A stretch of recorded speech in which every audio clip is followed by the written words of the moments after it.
आइए आगे चलेंगे। सवाल नंबर 3।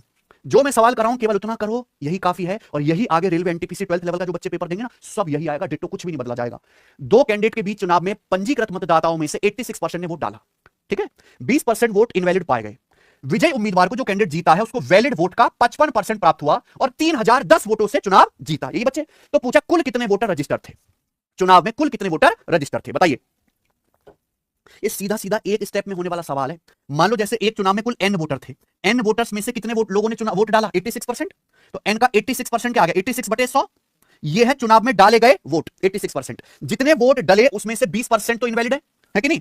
100% में से 20% अगर इनवैलिड है तो फिर वैलिड कितने, 80% है ना। तो डाले गए वोटों का 80%, 80% यानी कि कितना, 4/5। ये है वैलिड वोट, है ना बच्चे। आप बोलोगे हाँ जी सर बिल्कुल, रजिस्टर्ड वोटर हमने एन मान लिए, वैलिड वोट है। विनर को वैलिड वोट का 55% मिला। आप बताओ, जीतने वाले उम्मीदवार को वैलिड वोट का 55% मिला है, तो फिर हारने वाले को वैलिड वोट का कितना मिला होगा। 100 में से 55 घटाएंगे 45%, है ना। वैलिड वोट का 55% जीतने वाले को, हारने वाले को वैलिड वोट का भाई मेरे 45%। तो विनर कितने वोटों के अंतर से जीता, वैलिड वोट के 10% के अंतर से जीता कि नहीं। वैलिड वोट का 10% यानी कि 1/10, यही ना सचिन। इतने वोटों के अंतर से जीता, जबकि जीता कितने वोटों से, 3010 वोटों से। बराबर होना चाहिए। बताओ यहां से क्या करना है आपको, सिंपल कैलकुलेशन करनी है और आपका आंसर आ चुका है। बताइए प्यारे बच्चों क्या है।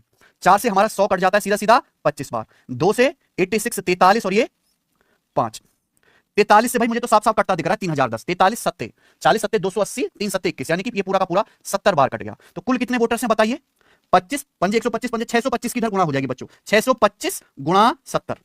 भाई जो भी आंसर आएगा 625 का मल्टीपल आएगा, यानी कि केवल यही एक आंसर पॉसिबल है भाई। अगर किसी संख्या की 625 यानी कि 25 से गुणा करोगे तो आंसर 25 से कटने वाला आएगा। लास्ट के दो अंक 25 से कटने चाहिए, वो एक ही ऑप्शन है 43750। बताओ बढ़िया सवाल है कि नहीं, है ना। तो कभी